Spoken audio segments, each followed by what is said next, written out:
Oh my God, I just got accepted to my dream college, my older brother Jeffrey screamed. My mom, dad, and sister began clapping and cheering.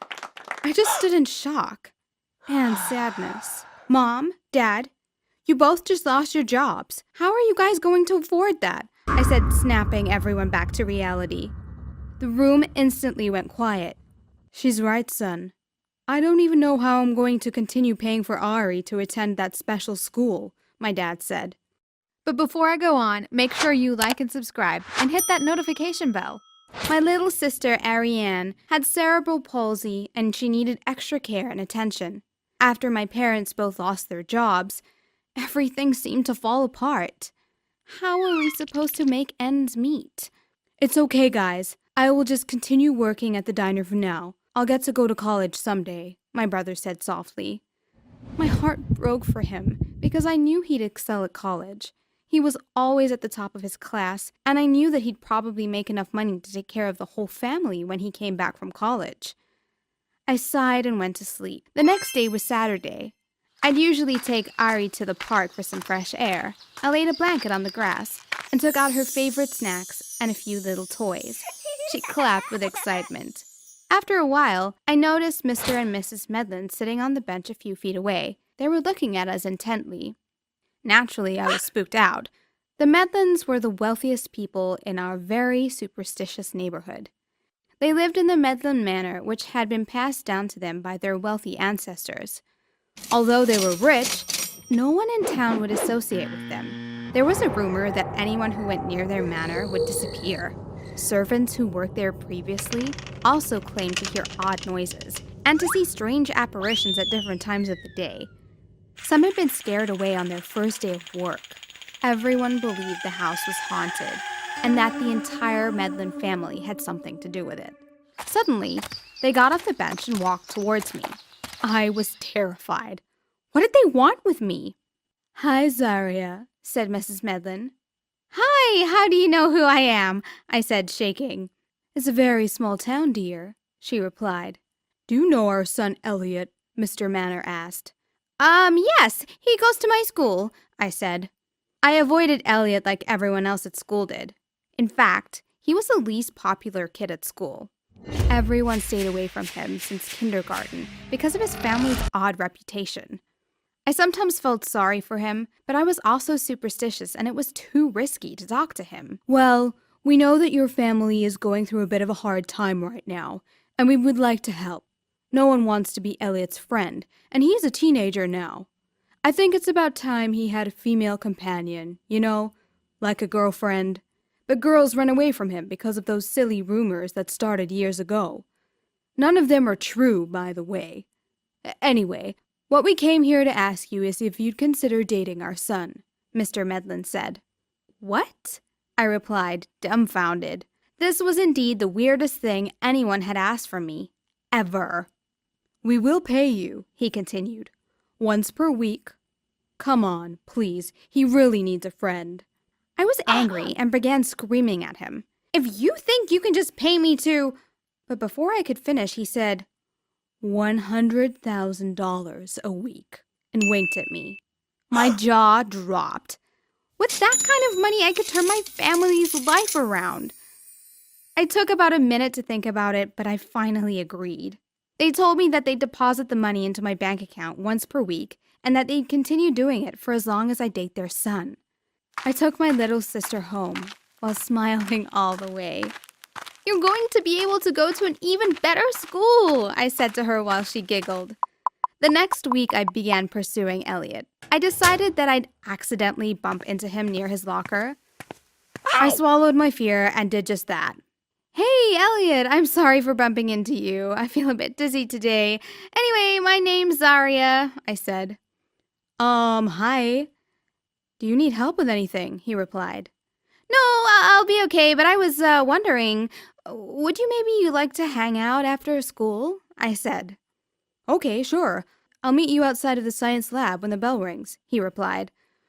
Wow, this was all too easy, I thought while thinking of that money. After school, we walked around for a while just talking about whatever random topics came to our heads. I discovered that we had a lot in common. We liked the same music, books, and TV shows. He was actually quite funny and handsome. We continued to hang out every day after school. One afternoon, while we were sitting at the fast food place drinking soda, he suddenly asked, "Why did you decide to talk to me? No one talks to me. It's like they're avoiding a plague or something, and I'm that plague." "Well, I believe that everyone deserves a chance, and I think it's unfair how everyone has been treating you," I lied. He smiled, and I felt awful for being so dishonest. That weekend, I went online to check my bank account balance, and sure enough, my first 100,000 had been deposited. I nearly screamed with joy. Then I wondered how I'd give this to my parents. I needed a cover-up story. What could I do? I don't want them to think I'm a criminal or anything. Oh, that's it. I'll get a part-time job, I thought. I searched online for part-time vacancies in my area, and I sent a few letters to several companies. After a few days, I got a response from a clothing store. I went for an interview and got the job. When I gave this news to my parents, they were happy that I could help out and felt proud that I was taking responsibility and becoming more mature. Elliot would come to hang out with me every day at the store, and after work, he'd walk me home. After a while, we developed a stronger connection, and I asked him to be my boyfriend. He agreed. By that time, I had over $500,000. I hadn't given it all to my parents. I gave them money little by little, and when they asked why I had so much, I just told them that my boss was extremely generous. My sister was able to go to a better school with specialists who were more qualified to take care of her. After 2 months, my brother had enrolled in his dream college successfully and was completely enjoying his life. I felt so proud, happy, and relieved that I was able to do this for my family. One evening, Elliot invited me over to his house to watch a movie and eat snacks. At first, I freaked out a little bit because I still believed that his house was haunted. But I realized that if I didn't allow our relationship to grow, his parents might stop giving me money. I had grown to enjoy my new riches, so I decided to conquer my fear again. He met me at my house and we walked to his. The Medlin Manor looked much darker and scarier up close. I thought it looked like an old castle. I imagined that there were probably many hidden rooms and pathways inside. He opened the door and we went inside. The interior of the house was just as spooky. Although everything in there looked very elegant and expensive, it was still dark, and I had a bad feeling that I just couldn't shake off. "Hey, Zaria, are you okay? You look worried." "We don't really have ghosts here, you know," he laughed. I'm okay," I said. "She's a really pretty one." His dad winked, and they left the room. I continued to hang out at Elliot's house after work most days. I told my parents I had to work late, and my friends believed that I was home studying. Despite the rumors, apart from the fact that the Medlin Manor was old and a bit ugly, I heard no strange noises and saw no ghosts. I continued to give my parents money every week. I believe they knew it wasn't all from a generous boss, but we were all so desperate that they took it anyway. Our life improved, but as time went by, I felt more and more guilty about accepting money to date Elliot. I had really started to fall in love. One morning I woke up, and I could not imagine my life without him. That was how close we had become. I felt this heaviness in my heart, which I couldn't ignore anymore. I didn't want to lie to him. At his house that afternoon, I decided to tell him the truth. "You have been a great boyfriend to me, and I want you to know that I really appreciate you," I said. "And you're the most amazing girlfriend in the universe. I'm so glad you bumped into me near my locker," he smiled. Well, I haven't been completely honest with you about something, and I feel that I need to tell you the truth. I really like you, and I don't want to lose you. But I also don't want to lie to you. Your parents have been paying me to date you," I said. He said nothing and stared blankly. "I will stop taking their money. At first I accepted because my family was in a really bad place financially, but now it feels wrong. I don't want you to feel like I'm dating you for money. It's because I really love you," I said while wiping a tear. "It's fine, Zaria. I knew everything all along." I couldn't believe what I was hearing. At that point, his parents walked into the room. Apparently, they had been listening to everything. "That's correct, dear. He always knew. We don't keep secrets from our son. Anyway, we have another request, said Mrs. Medland. This sudden change of events was too much for me. Our family has a tradition of choosing our children's spouses. We would like you to be Elliot's wife someday, but not here. We would like you to leave the state with him and live together until you are legally allowed to get married. After you are husband and wife, we will hand over half of our fortune to you. We trust you, and we'd like you to become a member of our family. She continued while smiling. We don't want you to say anything to your family. It has to seem like you've disappeared. Most people know that you've been dating Elliot, and another Medland Manor disappearance will be good for the image we're trying to maintain. Mr. Medland smirked.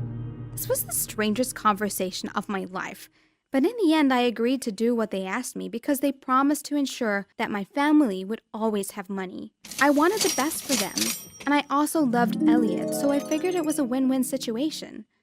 I believed that I'd see them again someday, so I tried to remain optimistic. Now everyone in town believes that I've disappeared, or worse, that I've been murdered by the Medlands.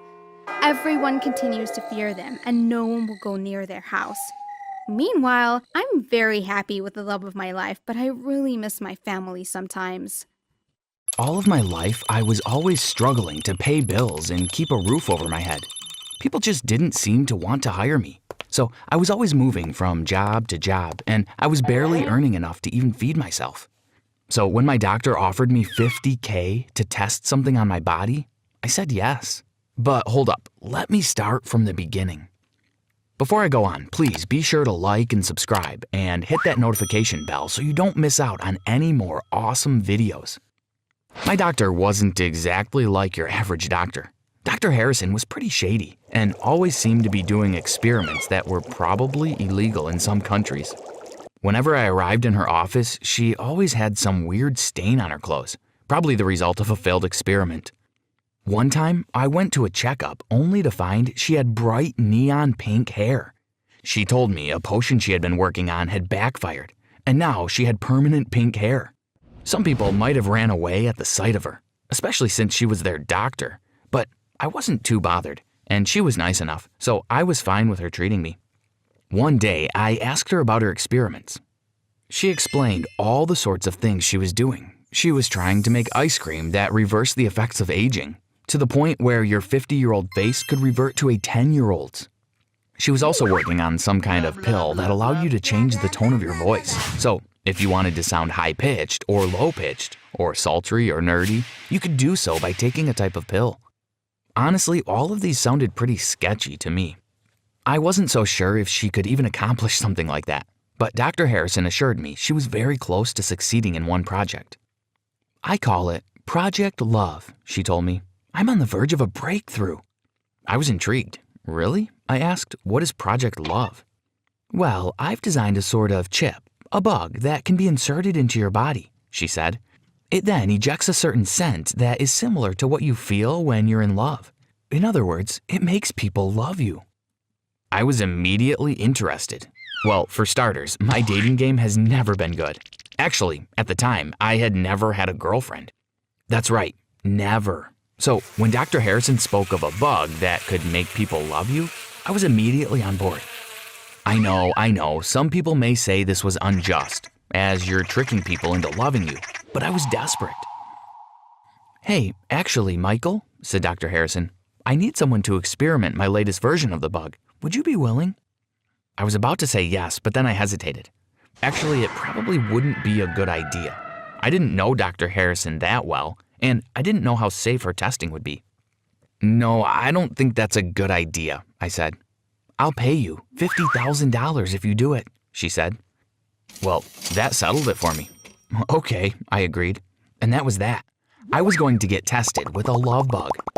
Now, that wasn't the smartest of choices, and trust me, it might have been one of the biggest mistakes of my life.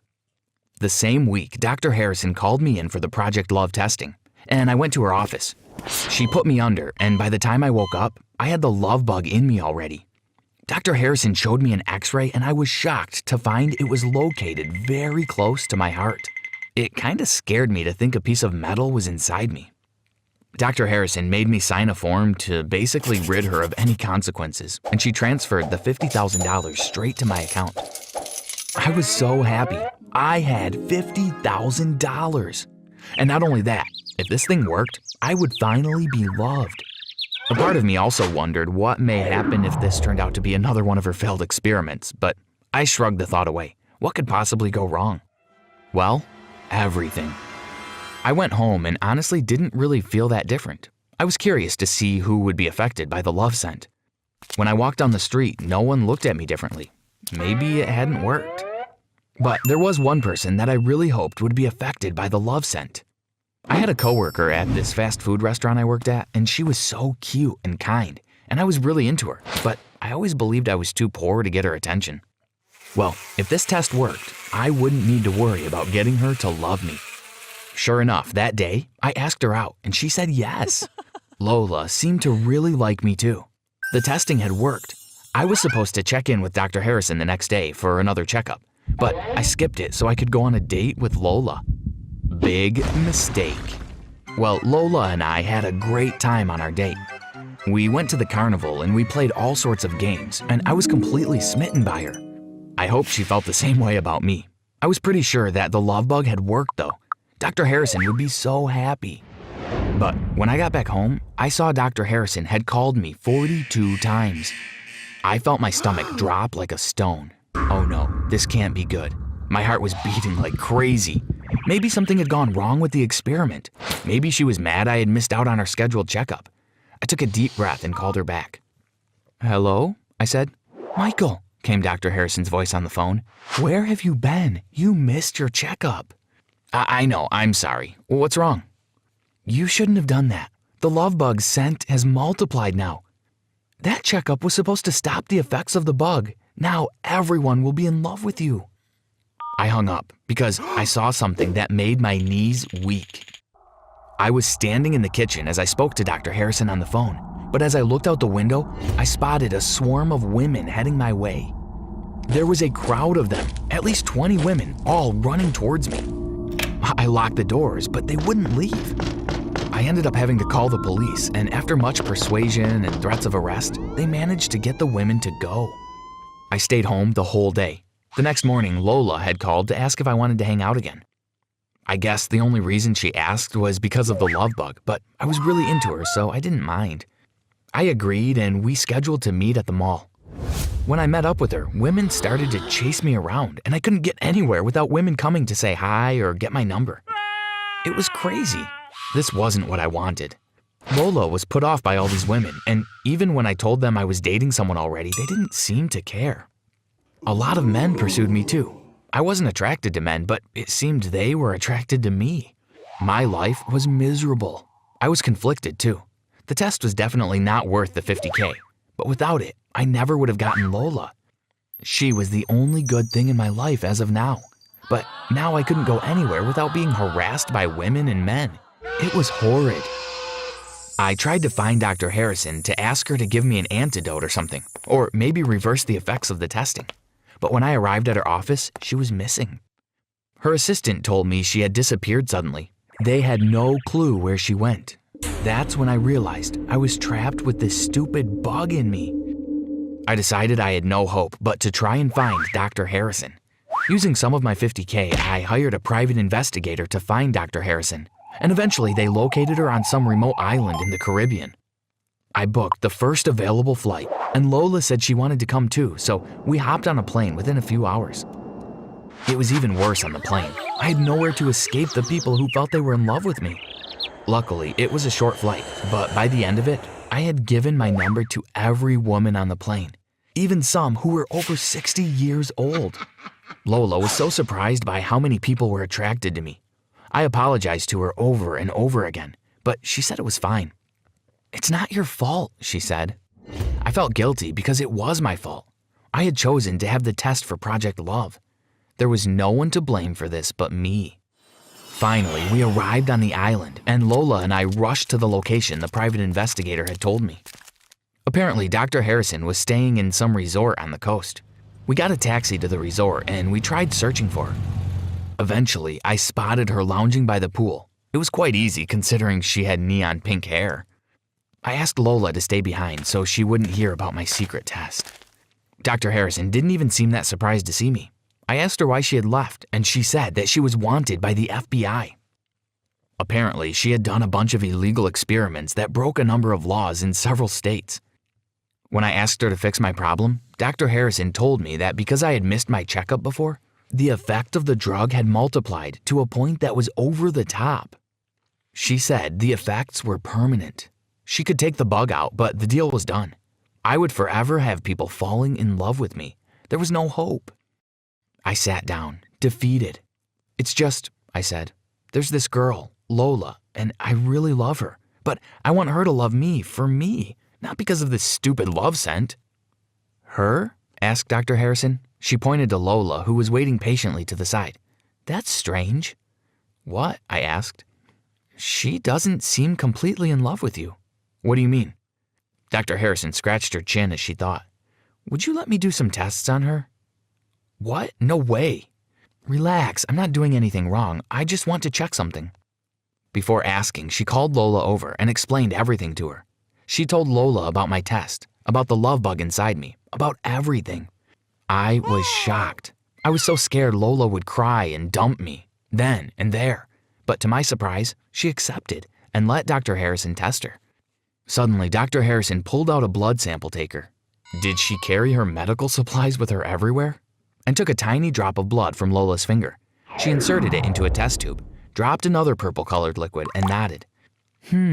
Said Dr. Harrison. Just what I thought. What? I asked. Lola is immune to your love bug. What? I exclaimed. But then I smiled with glee, because suddenly I realized what this meant. Lola really loved me. I apologized to Lola for almost tricking her into loving me, but she was completely fine. She said she understood what it was like to feel unloved. But I do love you, she said. I love you too, I cried. Finally, we kissed, and Dr. Harrison was laughing at us. But I didn't care, because finally I had found someone who loved me. But there was still the problem of the love bug. I decided I had to move to a really rural area where no one could be near me and smell my love scent. Despite my protests, Lola said she wanted to live with me too. We're living together now and life is great. But this is a lesson for you guys. Whatever you do, don't let some random doctor, or anyone for that matter, do a shady experiment on you. Take it from me, it isn't worth the money. It was such a boring day at school. I was so glad that it was over and couldn't wait to get home. So I left school and waited for my driver on the sidewalk. He would usually be there before I was out, but that day he was running late.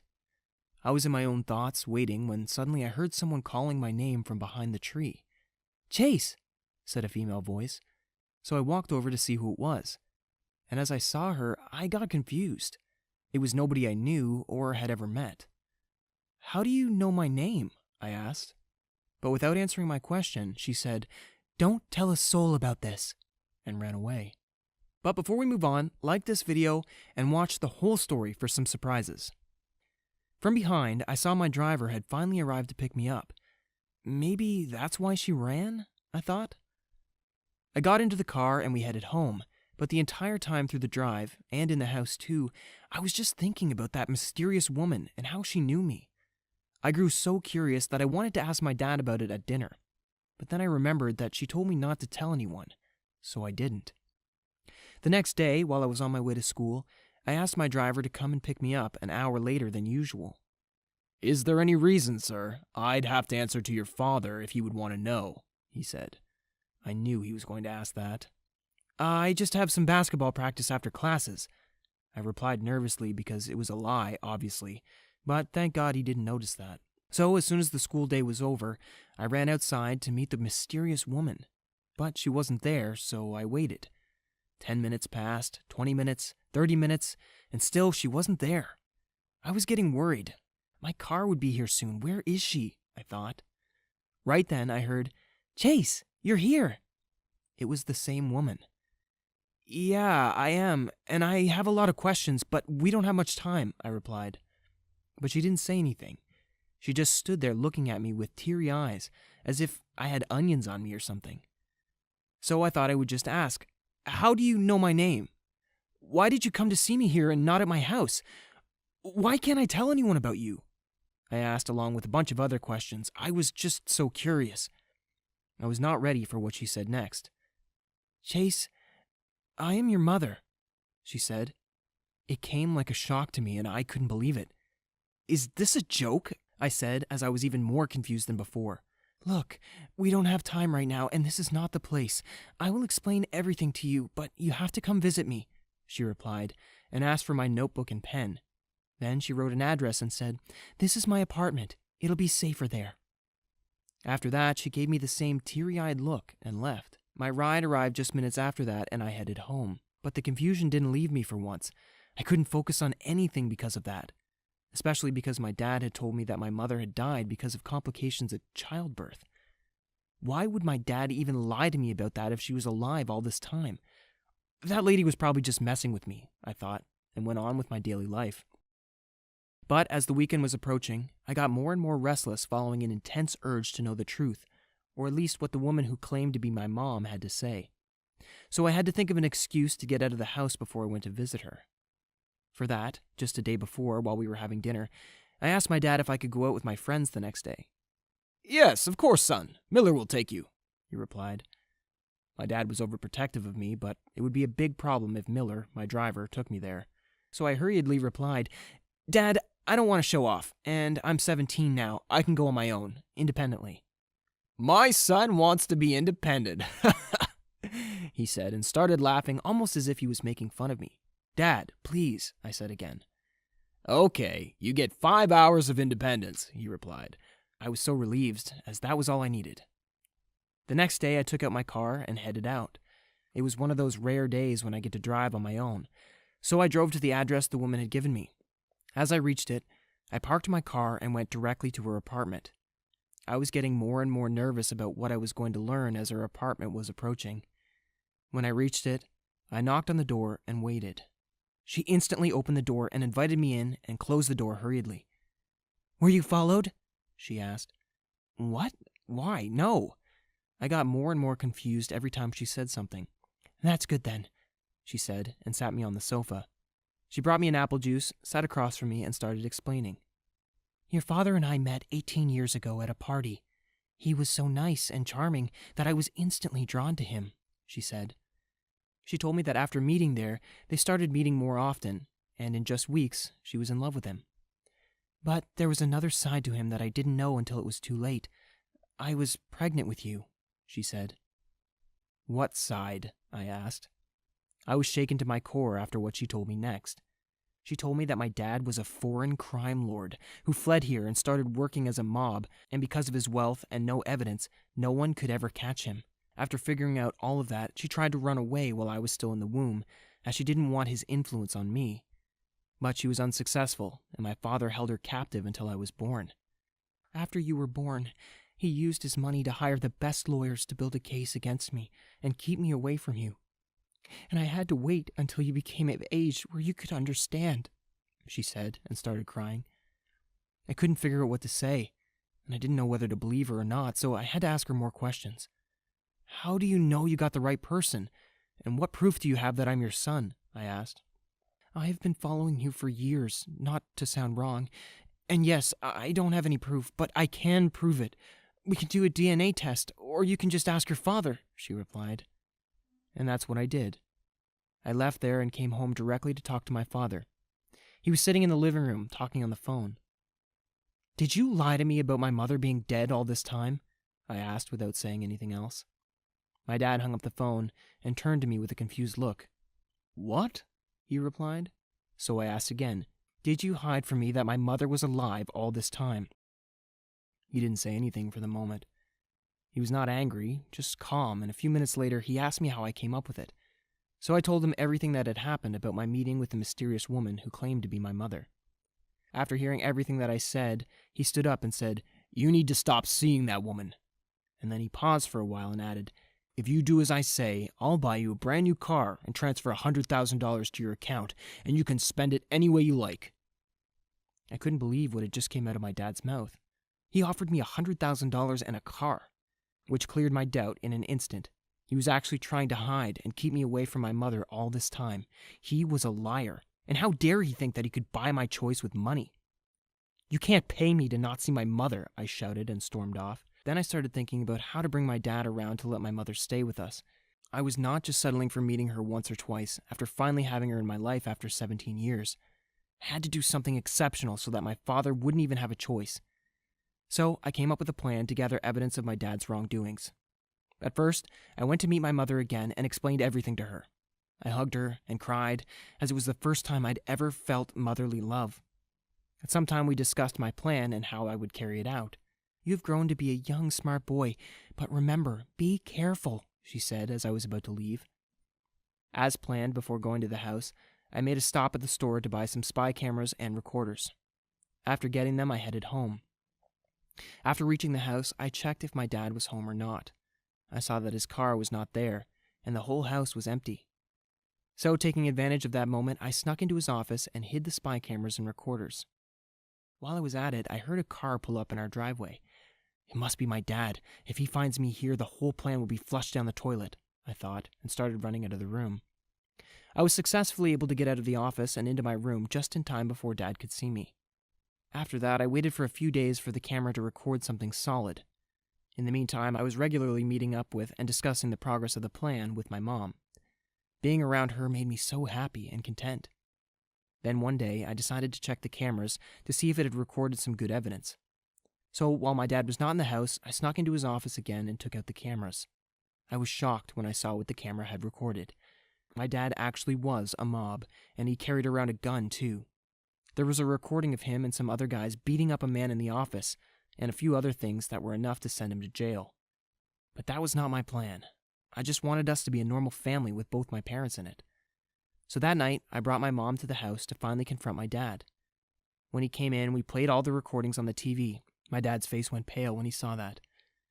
Dad, I'm sorry I had to do this, but I have copies of these recordings stored at multiple locations. If you don't give up the mob life and accept Mom to be part of the family, I will have to give them to the police, I said with my mother at my side. Are you crazy? He replied in an angry tone. No, I know what I'm doing, and I'll do whatever it takes to have Mom in my life, I replied. He told me that it was not going to be easy to give up the mob life once you've started, even if you wanted to. Do it for us, Dad. It's not easy, but it's possible, and we will help you, I said comfortingly, and my dad agreed. Thanks for watching. Have your parents ever paid you to do something you didn't want to do? Let us know in the comments. Don't forget to subscribe and check out the other videos on the channel.